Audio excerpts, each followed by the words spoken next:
Good evening, cult members, and welcome to Pop Culture Cult. I'm Sean. I'm Janice. And this is going to be our instantly after the episode, spoiler-filled reaction and discussion of The Last of Us Season 2, Episode 4, called Day 1, because we have to have all the numbers. If you have not been around for one of our reviews, welcome. Please hit subscribe and follow and all those things. Hit the bell for notifications here on the YouTube side. We wander... We discuss the themes and the things that we really liked about this episode. If that is not something you want to watch or listen, thanks for the click. Bye. If you are someone who wants to have a safe space, we're going to talk about the pride flags of it all in this episode. And so if that, again, is not your thing, I appreciate the click. If it is your thing, welcome to the room. Right, we should have known as soon as they walked into Seattle and saw the what's up with all the rainbow flags. Yeah. We should have known that's where this episode was going. They're not going to know. They're right. They're of the generation that grew up with cordyceps taking over the world. Right. They don't know about the pride flag. Right. Just like Ellie had no idea what the pregnancy test. She's like, you pee on it. Yeah. I don't randomly going around peeing on everything. I'm sure Dina read the, pregnancy test. What do you do? Yeah. Dina's also the one that is the much more pragmatic of the two. So. Yeah, but still, I mean, I guess they, people are still getting pregnant and they dealt with the... have pregnancy tests laying around. It's not like that's a huge thing that people are gonna, take. Yeah. Yeah. There are going to be plenty of them in the pharmacies. They dealt with a little bit of the kind of the mundane, everyday part of being human in the first season. Yeah. When they got to Jackson and they gave the cup. The cup. Yeah. To Ellie. Yeah. And she was like reading the instructions and squeezing it. Which I was like, when they did that, I was like, oh my God, that's genius. Because, yeah. Yeah, makes sense. We're going to start with Isaac, the WLF, the Seraphites, all that kind of conversation, and then we're going to loop around to what this episode really is, and that's a love story between Dina and Ellie. So, the fact that they cast Jeffrey Wright back into the role of Isaac, they were able to have him in the game. Neil Druckmann asked, and Jeffrey said yes, because Jeffrey's always game to try something different, and that character in the game is very different than anything else he had played up to that point. And he's got the voice, right? He does the Watcher in the What If series, the Marvel What If series, yeah. And so, as they said in the post show, he is of the appropriate age to play this character now, and has that kind of on-screen gravitas to bring to this role of this guy who has lost his way and believes in tribalism over everything else. My tribe versus the world. And so it was... Sometimes it works when you can hire somebody to be the person they were in the game. It happened in the first season with... Marlene, and so they were able to do it again this season, but that doesn't always work. Right. The girl that voices Ellie... Ashley Johnson. Yes. She's, obviously too old to play Ellie, in the show, and so there's... Just because you sound a specific age doesn't necessarily mean you are Ashley's that perpetually age. 19. Well, her voice, definitely, So Isaac is this very different type of character that we've had previously been introduced in the show. He is given a backstory of being a Fedra officer who remembers how the old world was, and that in Seattle, he had seen how Fedra had taken away everyone's rights, and that the WLF, which is the Washington Liberation Front, were freedom fighters for people, everyday people who were trying to have the right to vote or to make decisions on their own and not live in a military state. And so he lost the will to be in Fedra and decided to switch sides to the WLF. Right. That was 2018. We're now in 2025, 2026 in the show. And in that time, he has lost what that fight was. Right. He's just kind of carried Fedra over to the WLF instead of being just everyday like Jackson people. Yeah. Just trying to stand up against Fedra. Now he's just Fedra in different colors. In a different uniform, yeah. Yeah. Yeah. And that's... I like that they spent some time with him to set up that...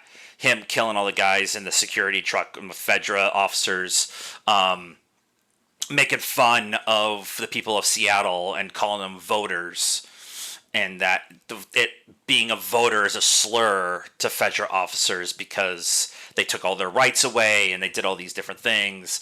And so to modern day, now he's torture. He has this long speech about frying pans and cookware. I'm not opposed to cooking, but it's not my thing. But I don't understand the. I'm going to say this as I'm got hundreds of pops behind me. I don't understand the whole. Want to spend tons of money on cookware. You can at least make something with the cookware you spent tons of money on. I pointed out when we started this sentence that it was being a hypocrite. But what he was actually doing was torturing a Seraphite. Right. And apparently they have kind of infiltrated the WLF base. Yeah. Whatever, because then you see later that they're in there killing WLF and stuff. So yeah. He's trying to get information about somebody. He didn't ever say who the person's name, did he? He never said the person's name. Yeah. No. So they're looking for somebody, but yeah, they were definitely looking for. He was definitely looking for when the next attack was going to come from the Scar, but yeah, he was definitely trying to get any kind of information he could from the Seraphite. And the Seraphite is a religious zealot, and so he was never going to give anything up. Yeah. And when he held out his hand voluntarily after being burnt the second time, Isaac knew he wasn't going to get anything from him, and he just kills him. And so I love that they spent that time with him because the WLF are... I don't know how to explain it. They're not as militant and power hungry as the Fedra was in Kansas City in the first season, but they run everything very militaristically. Is that a word? Militaristically? Militaristically? Yeah, that's a word. Welcome to our show. But they become like it's this dogma that is us and no other way. Right. And they had a treaty with the Seraphites, and then somebody broke it. And I don't think it's ever really explained. No, I mean, they went back and forth. He was like, well, you did this. And the Seraphite was like, and because you guys did this. Well, because you guys did this. Because you guys did this. Because you guys did. It's just, and it just shows you're not getting anywhere. Somebody, however long ago, did something wrong, or somebody took it that somebody did something wrong against them, and then you retaliate. It's the whole... They've been talking about this through the whole thing. You know, that an eye for an eye for an eye for an eye for an eye for an eye. And everybody's blind. Yeah, it never ends, which is like... And Ellie is now on this, I'm going to kill the people that killed my dad because my dad killed her dad because, Yep. It's the same thing. And I like that they spent that time to kind of point that out again.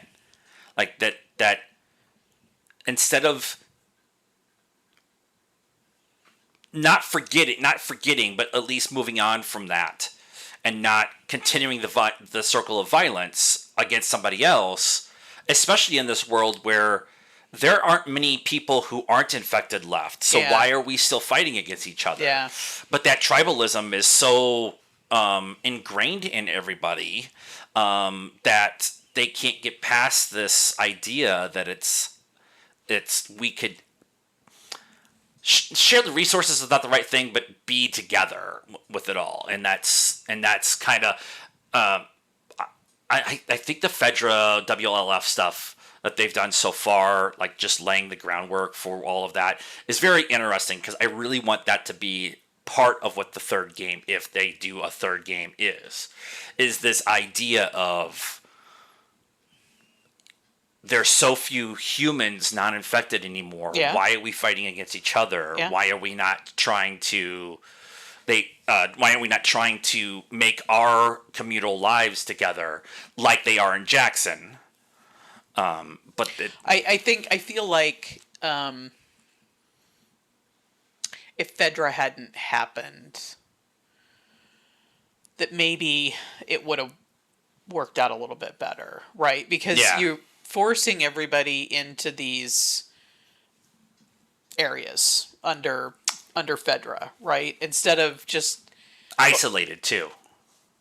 Yeah, and fighting for resources. I mean, it probably all came from a good place. Well, we're gonna get the country back together again, and restart the government, restart the military, and restart, and we'll just go back to how it was.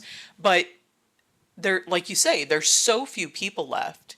If everybody had just scattered, you might have these small, maybe even smaller than Jackson, little, almost like the Native Americans kind of, you have these small tribes everywhere, but they're so far away from each other that they don't need to bother each other. And there's no, like you say, what resources are you fighting over? I mean, they even kind of addressed it with the Bill and Frank episode in the first, that Bill built his own version of a Fedra camp. Yeah. And didn't share any resources with anybody. And then when he did, it was Frank that was the one who got Joel, and name just left me. They were sharing information and seeds and different things. But that's fine. But when you take everybody who's left and put them in these, these, why? What is the? I mean, I understand why, but why would you want to live 5 feet from the person next to you again?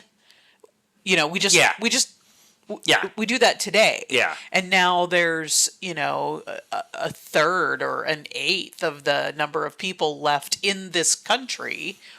Why do you still need to sleep on top of each other? Why do you still need to be? It's the concept of the castle mentality from the Middle Ages. And I understand that. You're you need to protect yourself, or you're not able to protect yourself against all the monsters out there. So safety in numbers. But it just I feel like Fedra kind of messed it up. Fedra messed it up, but also people in power are very much not likely to give up their power. Yeah. And so anybody who pushes against them for any reason, they squished them in multiple places. You saw what happened in Boston at the beginning of last season. Yeah. You saw what happened in Kansas City. Yeah. We've seen what's happened in Seattle. As Dina said, what's wrong with Seattle? What the is wrong with Seattle? Because you have a turf war going on between two rival gangs. One just happens to be super religious, and one happens to be materialistic. Militaristic. And for Ellie's part, she's probably like, I haven't seen this before. This was Kansas City all over again. Just for different reasons, but still the same thing. It's just stay away from the big cities because they are bad. One of my problems with the game, I want to preface everything I'm about to say with, I love the game. But one of my problems I had with the game, because it affected me so much, was the human on human stuff that happened. And so whenever something human on human happened, when humans attacked other Joel and Ellie when they were in Pittsburgh in the game, that happens to Kansas City in the show, or this tribal warfare that's going on between the Seraphites and the WLF, or how the Fedra has treated people. Like, that part was what affected me more, because everything else is humans versus monsters, and I can dehumanize the monsters very much. And so having that all kind of happen in this show triggers that on purpose. Like, that's the point of all of that. Let's talk about the actual thing that is this episode, and that's the romance, finally, of Dina and Ellie. I want to start with the record store, because the record store itself is not necessarily from the game. Okay. But the scene of Ellie playing the guitar, playing Aha, Dina sitting on the floor, getting emotional, watching her... That's the point where she actually does fall for her completely. That whole sequence is directly from the game. Okay. And so I thought that them spending the time to play out that whole scene instead of cutting it short, or it helps that Bella can actually play the guitar. Yeah. So they were able to have this wide shot of Dina just sitting there lovingly, wide-eyed, at this person that she has fallen for. Yeah. Like, I love that moment of happiness, because we don't have a ton of moments of happiness in this show. Yeah. And, they don't, it's not like they have radio, or, they're almost like back in the 1800s or whatever. So they're like, Dina's probably never heard that song before. Yeah. And the only reason Ellie knows that song is because Joel taught it to her. Yeah. And, they don't get to hear music very often unless somebody plays a piano or plays a guitar. It's not like you just turn on your radio. Like, if you think about how much we listen to, like, we constantly have just TV, radio, a podcast, something going on in our lives all the time, and then that's just gone. So to hear somebody, especially because she cares about her, obviously, but just for anybody to hear somebody sing and play guitar would just be mesmerizing. Yeah. It was. I love that scene so much, because it that tied with the scene later on where Dina talks about when she was little, she told her mom that she liked boys and girls. To have that moment of realization for Dina that the feelings that I had for Ellie are real. Yeah. And now there's a whole bunch of complications to Dina's relationship with Jesse, and now she's pregnant with Jesse's kid, and all of that stuff. But that is secondary to this moment of somebody allowing themselves to be who they are, instead of trying to follow somebody else's doctrine, or to sit around and not allow themselves true happiness. This is the moment where Dina actually realizes that, hey, I am okay for loving this person in my life. And I mean, I'm assuming her mom's not around anymore. Yeah, I'm assuming. So, just the way she was talking. Yeah. Yeah. So, why are you continuing to listen to somebody who's dead? Because you carry that guilt. Like, everybody carries that. I know. But, everybody has to come to that point where they realize that why am I listening to somebody that I'm a grown-ass adult? Yeah. So. Yeah. And I love the two of them on the horses, just maybe the rainbows are all about being peaceful and loving, and it's not entirely wrong, but it's for one side. For one side, not for the other side. They find a tank. Ellie has a whole conversation about the 3 astronauts who died. They were supposed to go to the moon. They got died by fire on the launch pad before they even launched. That's another hint to Ellie loving astronauts and all Space of that stuff. But what they came out of that was they found a building with a big satellite dish on it that had WLF on it. And Ellie's like, let's go. And Dina was like, well, no. They're on a hill. It's daylight. They're going to see us on a horse. They're like, so Ellie's like, okay, fine. We'll wait till it's dark and we'll leave Simmer in the building. That's when we get the guitar scene. Then we go to them at night, and they see an open window, a broken window, and that's the way they go in. And they find somebody, a WLF soldier, with 8 million arrows in his chest. And not like little arrows, like dowel size, 7 feet long, Orakai arrows. No, they weren't. They were just regular arrows. They looked larger than normal. And that was their first realization, because up until that point, their time in Seattle has been fairly peaceful. They haven't run into anybody else. Yeah. No WLF, no Fedra, just Fedra bodies, no infected, anything like that. They go into it was a TV station. They go into the broadcast room, and there are WLF freshly hung fighters with their guts cut open, hanging from the stage, that are all on spotlight. And then on the wall, it says, "Trust in her," something like that. Yeah, trust her, or something like that. In blood with the Seraphite logo, and that's when Ellie realizes that the group that they found on the road in the last episode were the ones who did this. Right. And that's when they start having this realization that maybe they've stumbled onto a turf war. Yeah. Because before they were trying to figure out there was all these Fedra bodies. But they obviously had been there for a while, because they were all like skeletons, and then they find these WLF bodies, and they're like, "What is going on?" Obviously, Fedra's not here anymore. They're all skeletons out there in the street, and okay, the WLF did that. No, they're all dead in here. So yeah.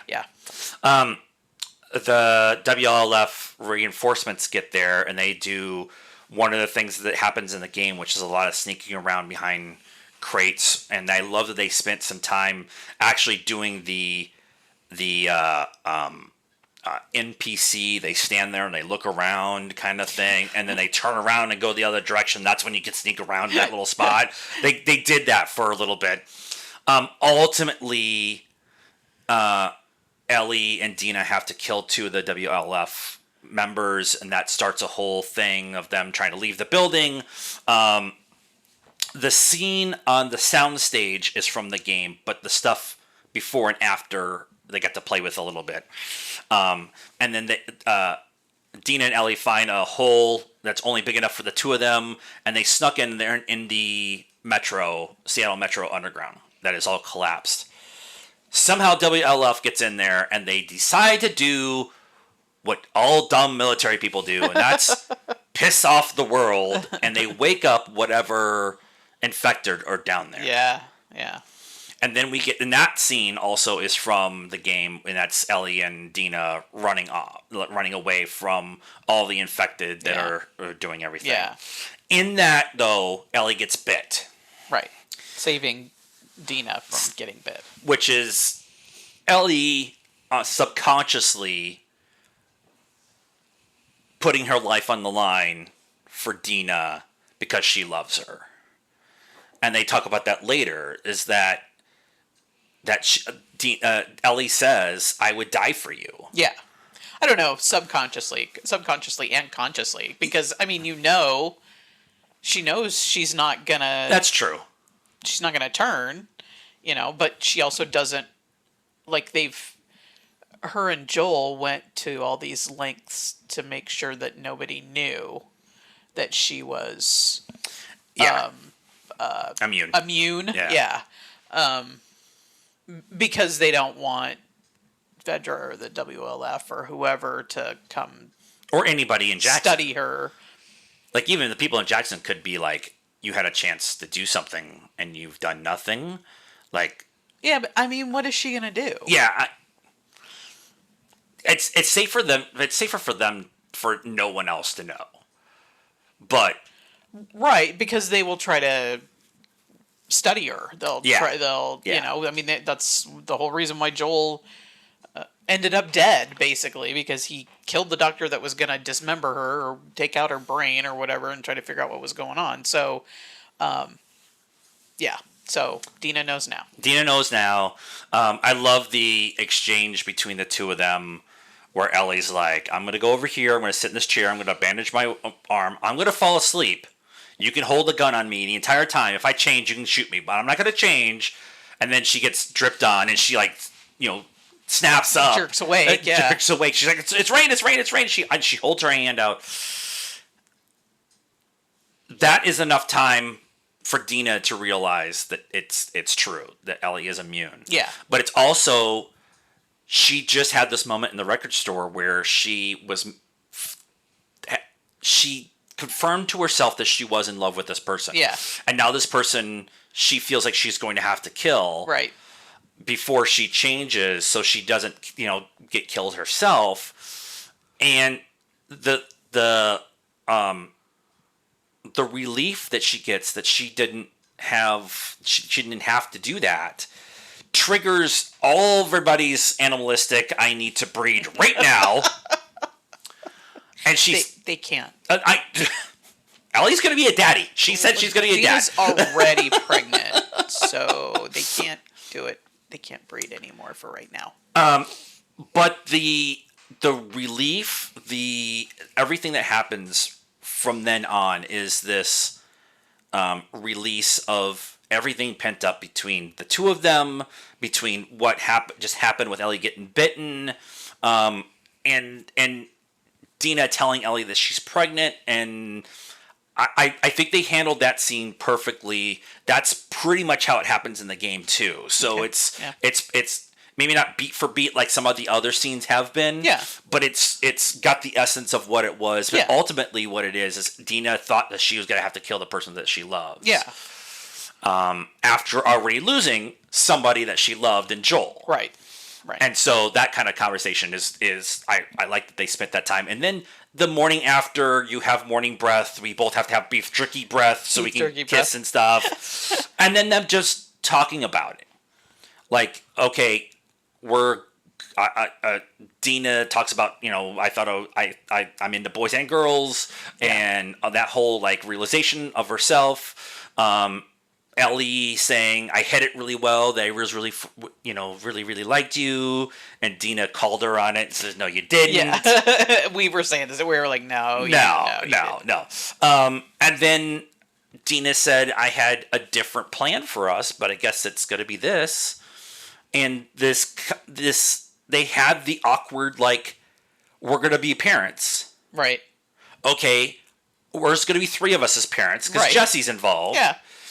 And I loved that Dina made the point of saying, I really do like Jesse. He is a good guy. Yeah. Because he is a good guy. Yeah. It's just her heart is somewhere else. Yeah. And that's fine. They can be parents, moms or mom and dad to the baby, and Jesse can be the other dad. Yeah. And it's not like families aren't like that today.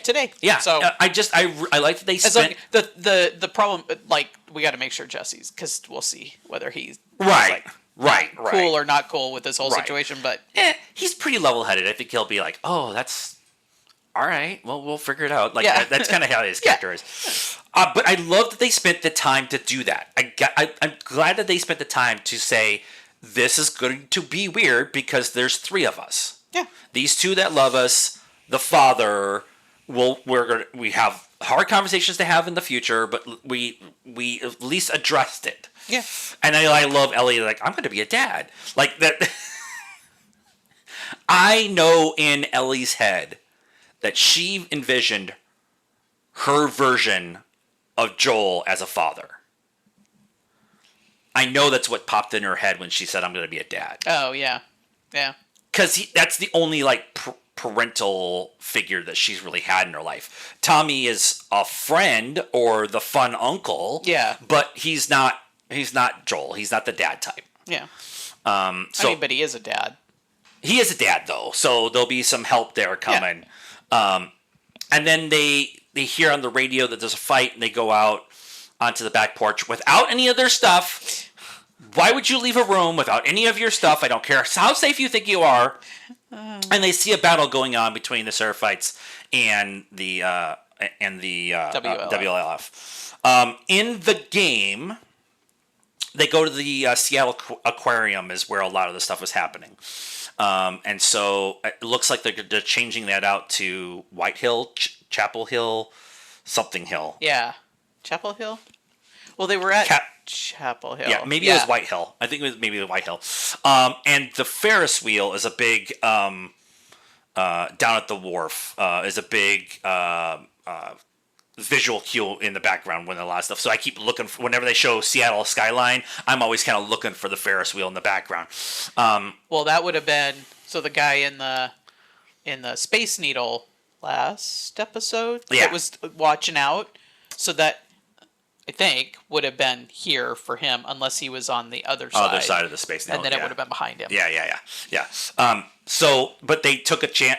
That was, I love that they didn't quite know the layout of Seattle yet, and so they have the map and they were figuring that all out. Yeah, well, because they made their escape at night. Yeah. And they just went in a direction, they don't know where they're at. That's basically the thing that happens in the game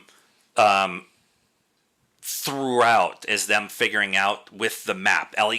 Dina keeps bringing out the map. Okay, we know where this is now. We know where this quadrant, and the WLF out on the radio has zones. They have different zones labeled. So they start labeling zones out, and you start having to, as you do gameplay, you start figuring that out, and you go back and you mark on the map and stuff. Yeah. So that was kind of a nice little touch that they did. Yeah. The other thing that they did too is from this point, when Dina and Ellie get to Seattle, there's a storytelling thing that they do in the game where it's day 1 for Dina and Ellie. There's day 2. It's just the screen says Seattle day 1, and it's Dina and Ellie, and then Seattle day 2, and then it goes back in the game and goes Seattle day 1, and you start playing as Abby. Okay, yeah.